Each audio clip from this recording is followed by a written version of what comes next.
In this lecture, I plan to introduce Persia in the 4th century BC.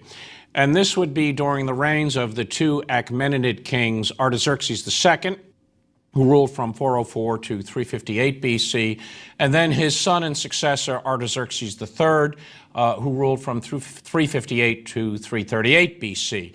That is, he died at the time of the Battle of Chaeronea, the great battle in which Philip of Macedon achieved his mastery of the Greek city-states. And this lecture will explain the conditions in the Persian Empire in the two generations before Alexander the Great, and also what the situation was in Persia when in 334 BC Alexander crossed from Europe to Asia and began his career of conquest. Now, the Persian Empire in the early 4th century BC had declined from the position it once held at the end of the 6th century BC. Cyrus the Great, or sometimes known as Cyrus the Conqueror, who ruled as king of Persia from 559 to 530 BC, had founded the empire. His career was one of remarkable conquests, and at the time, the Greeks were impressed. They thought of Cyrus as one of the great conquerors of all time, and Alexander's career would simply completely outclass that of Cyrus. His successor, not his son Cambyses, but the third Persian king, the ultimate successor, Darius I, who ruled from 521 to 486 BC, he was the king who organized the Persian Empire and gave it the royal institutions that were still in existence when Alexander crossed to Asia in 334 BC. And Darius I was a great organizer, and it is best to look at the empire in its administrative and fiscal organization, and then we can look at the political and military situation in the 4th century. Artaxerxes II, when he came to the throne in 404 BC, essentially inherited the administrative system of Darius I. The Persian Empire was a vast empire that stretched from the Aegean to the Hindu Kush. Now, in Artaxerxes' time, there had been some territorial losses. In the time of King Darius I, the Persians ruled possessions in Europe, the lands between the Danube and the northern Aegean.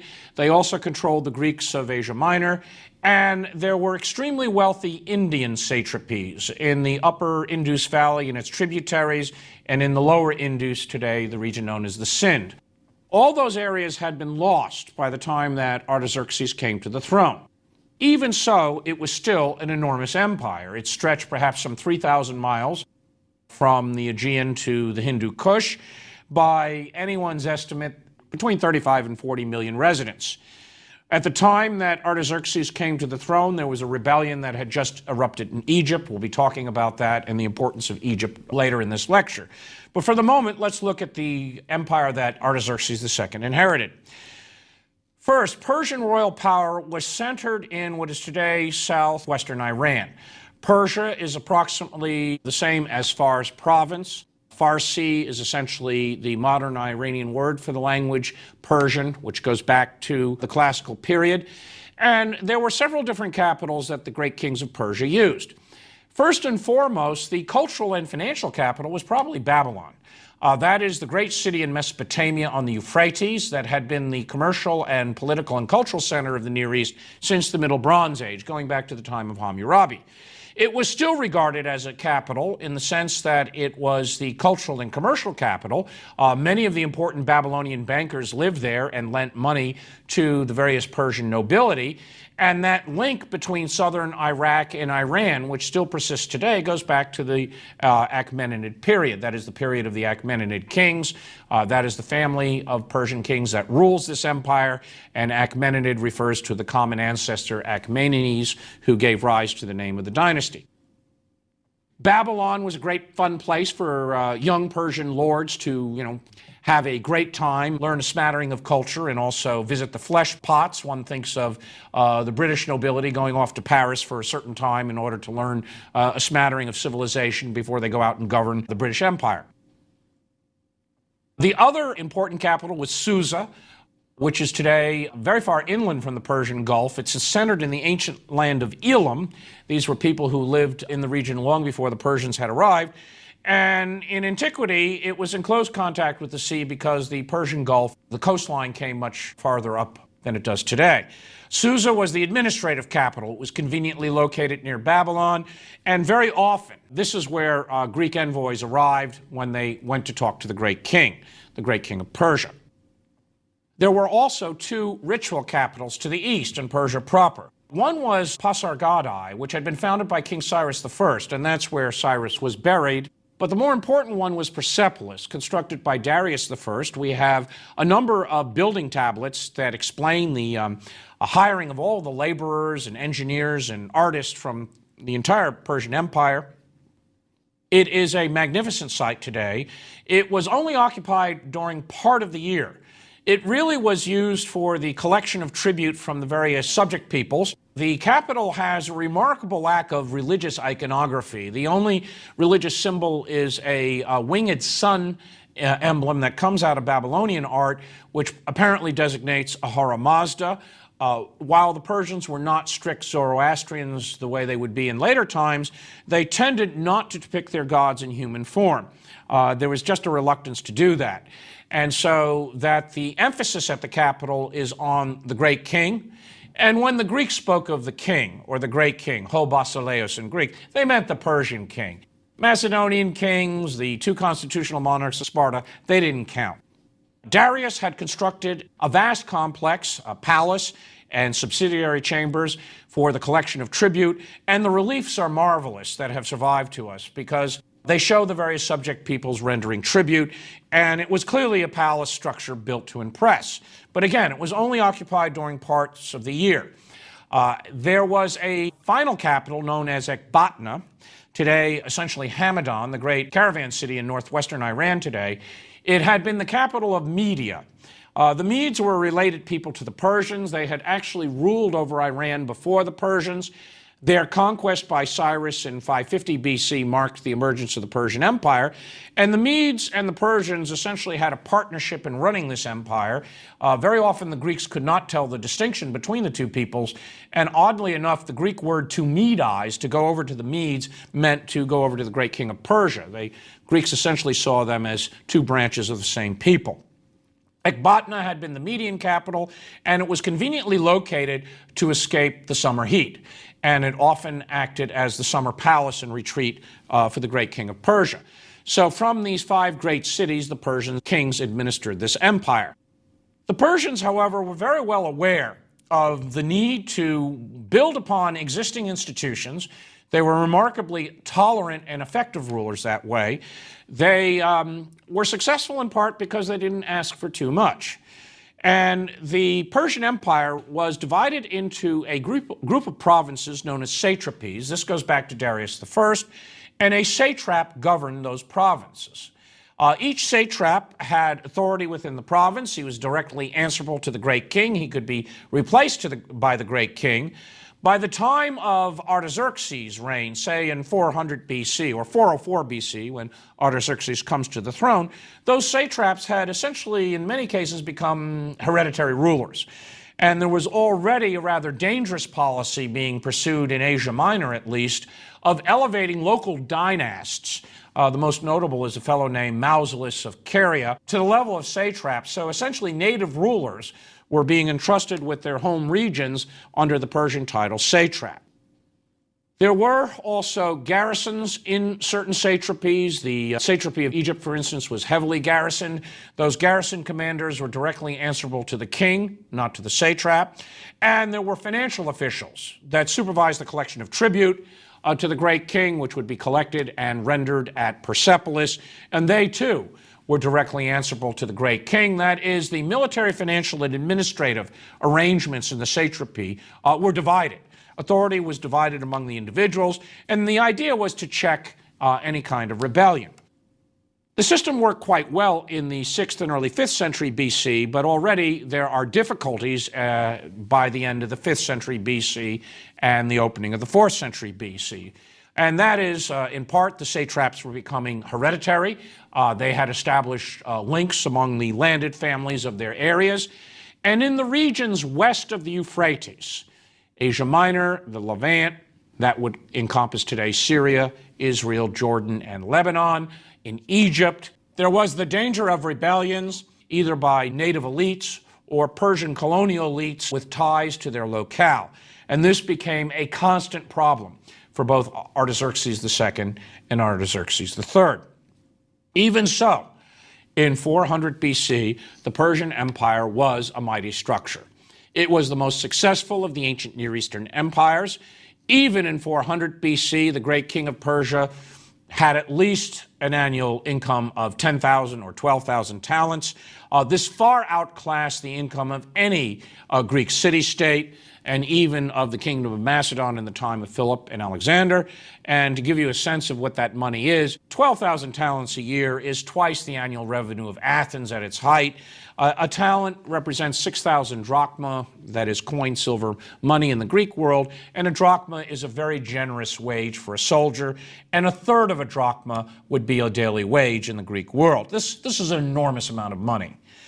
He also ruled a very diverse empire, and an empire from which he could call great armies, fleets from the maritime peoples, Phoenicia, Cyprus, Egypt, Asia Minor, enormous amounts of Iranian cavalry, chariots from Mesopotamia. It was a formidable empire indeed. And yet, by the time of Artaxerxes' accession, it was facing some very, very serious crises. Very shortly, when Artaxerxes came to the throne, he had to deal with a challenge from his younger brother. His brother's name was Cyrus. He's known as Cyrus the Younger, and he's extremely popular among the Greeks.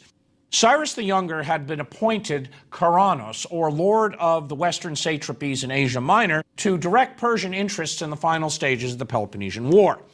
And Cyrus was on extremely good terms with the Spartans when the war ended in 404 BC, and Cyrus realized that his days were numbered once his dear brother came to the throne because he was a younger extra brother and a possible danger. What Cyrus did was use his position in Asia Minor to recruit large numbers of Greek mercenaries and also to gain the backing of Sparta, who was now the dominant state in the Greek world. And in 401 BC, Cyrus was ready to move. He had some 13,000 Greek mercenaries. At least 11,500 were hoplites, that is, men of the heavy arms. There were additional light-armed and cavalry units. Marched these hoplites and his native levies, an army of about some 35,000 strong, in less than 6 months from Sardis in Western Asia to a place known as Canuxus, some 60 miles north of Babylon. And on September 3rd, 401 BC, he clashed with the armies of his brother Artaxerxes II.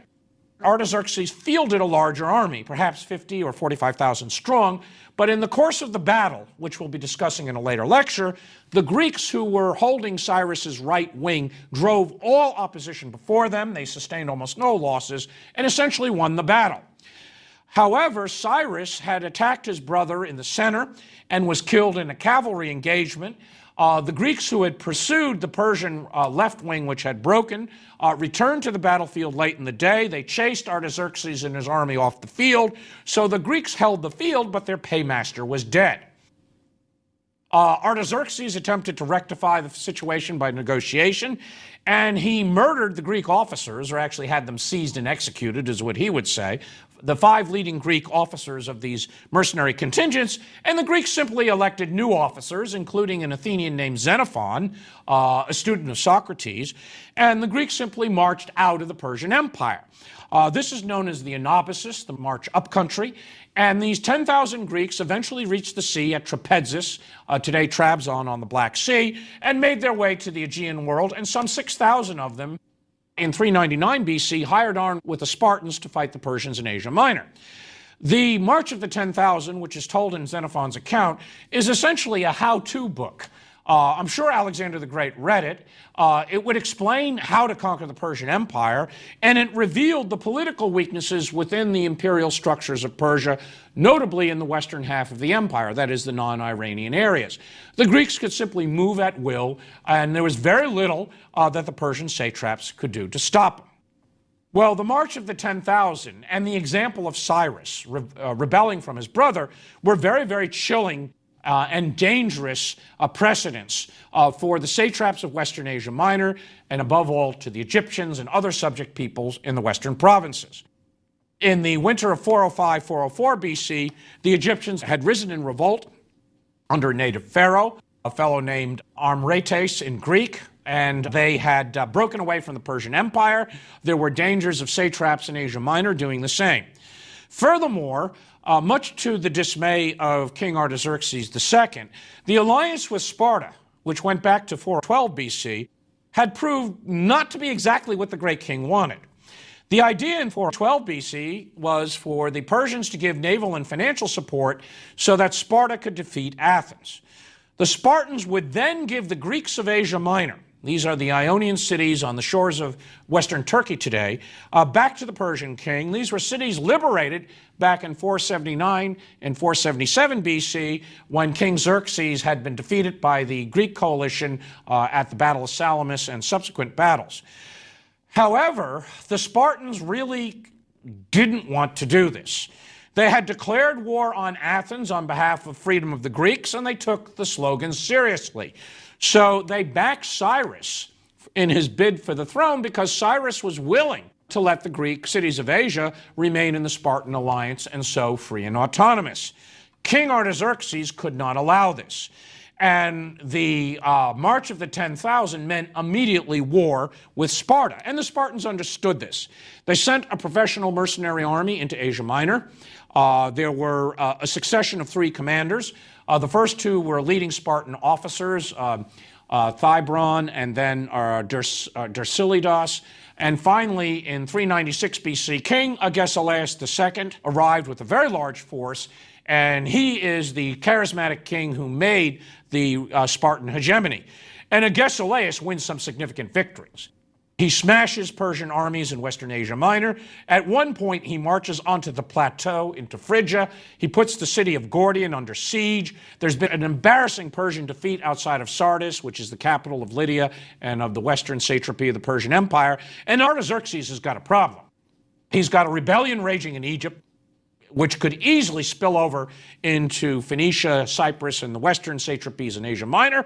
There's a Spartan army on the loose in the center of Asia Minor. And the only way that Artaxerxes II can counter this threat is by diplomacy. He sends money and agents into Greece. They convince the Athenians, Corinthians, the Argives, and the Thebans to form a coalition, and the 4 states declare war on Sparta in 395 BC, and the result is the Corinthian War. And from 395 to 386 BC, there is a military stalemate at the Isthmus of Corinth. The Spartans have to recall Agesilaus from Asia Minor, and the result is that Sparta fights the other 4 leading states of Greece. Argos and Corinth actually go into a political union. Thebes reorganizes the Federal League, and Athens has aspirations of resurrecting her position in the Aegean. Artaxerxes II actually came out of this war the victor, and Sparta came out of the war the second victor. In 387-386 BC, the war was ended by negotiation, and the terms are extremely significant, and I've discussed them in connection with the Greek world. From the great king's perspective, it couldn't have been better.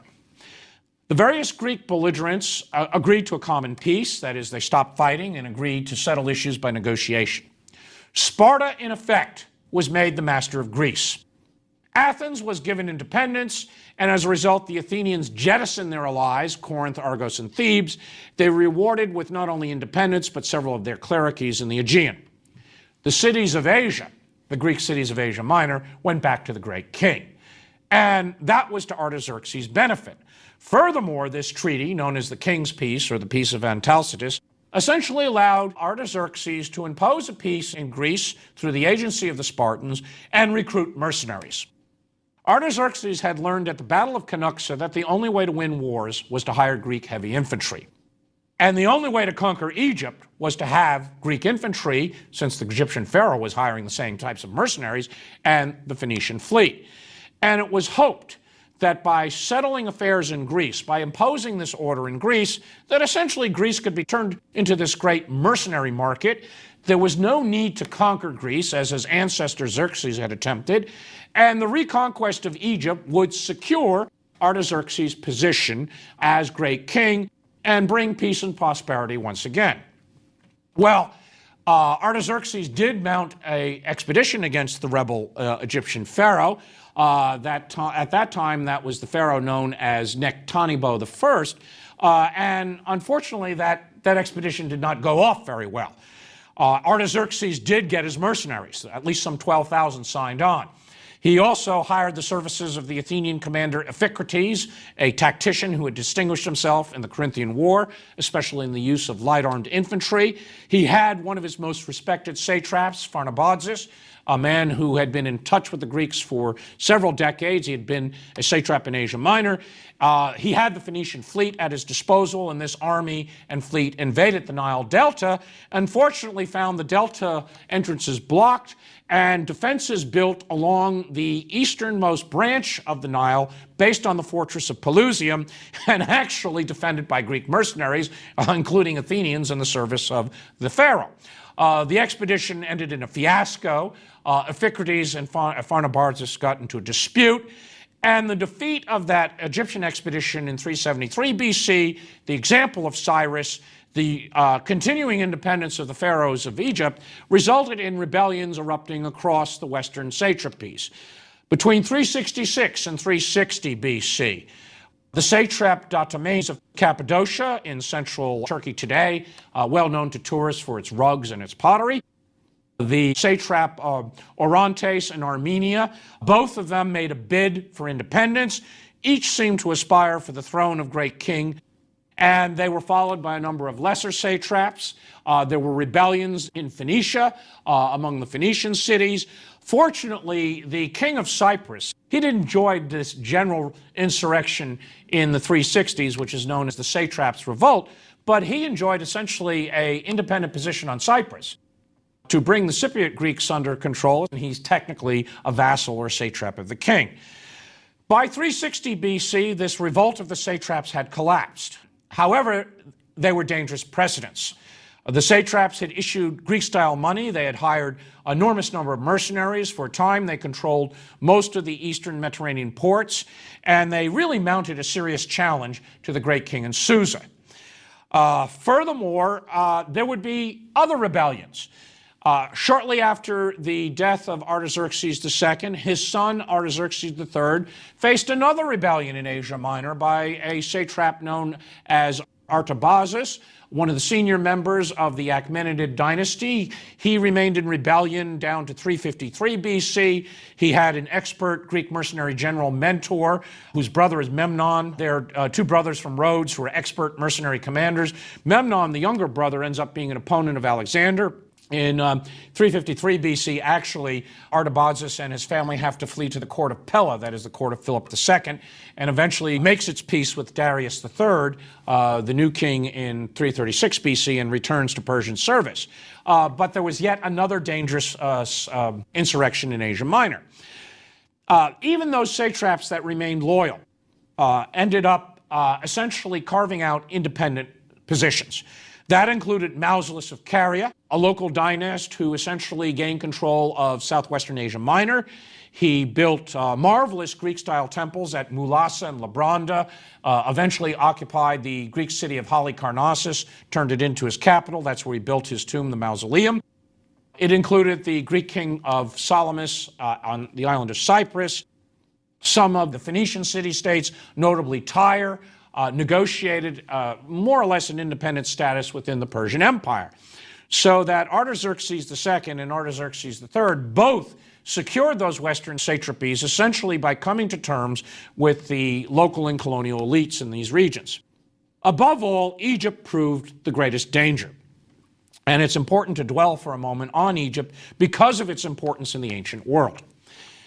Egypt was a rival monarchy to the Persian king. The Persian king, in effect, ruled Babylon. He was a successor to the Mesopotamian traditions. And this war or this tension between Egypt and the Near East goes back to the Assyrian and Babylonian kings. To the Egyptians, the Persians are just the newest installment of a Mesopotamian opponent. The Egyptian valley was extremely wealthy. To the Greek world, it was fabulously wealthy. It was one of the sources of grain to feed the hungry cities of the Aegean world. The other was the lands around the Black Sea. And there was an old-time connection going back to the 6th century BC between Egyptian pharaohs and Greeks. And Greeks came to Egypt as tourists, as visitors like Herodotus, absolutely in complete wonderment of the country, mercenaries, that is hoplite infantry, and above all, merchants.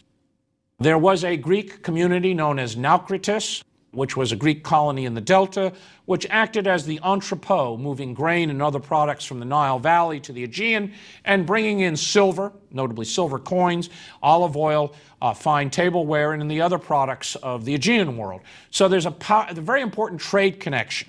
Greeks had a great respect for the Egyptian pharaohs, and above all, the Egyptian pharaoh was a rival monarch to the great king. Sometime in the winter of 405-404 BC, Amratius, who was the pharaoh backed by the Libyan military elite in the Delta, declared independence. Amratius established Dynasty 28. He was to be followed by pharaohs of two other families known as Dynasty 29 and Dynasty 30. And these last three dynasties, native dynasties of Egypt, led to a revival of Egyptian power. All of these pharaohs beautified the temples and shrines of the Nile Valley. They could play the historic role as the son of Horus, as the favorite of Amun-Ra, as Osiris in death. Furthermore, they had the means to hire large numbers of Greek mercenaries. And repeatedly, Artaxerxes II and Artaxerxes III had to mount expeditions to retake Egypt. After the failure of the expedition in 373 BC, there were several others. The final one that worked was in 343-342 BC. And this one worked for several reasons. First, King Artaxerxes III led it in person. And he was also accompanied by a large force of Greek mercenaries, expert commanders. They had the Phoenician fleet. The last Egyptian pharaoh, Nectanebo II, just didn't have nearly the number of mercenaries, and the Greek mercenaries deserted in the course of the expedition. The Persians managed to outflank the defenses at Pelusium, occupy the Delta, and then Memphis, and move up the Nile.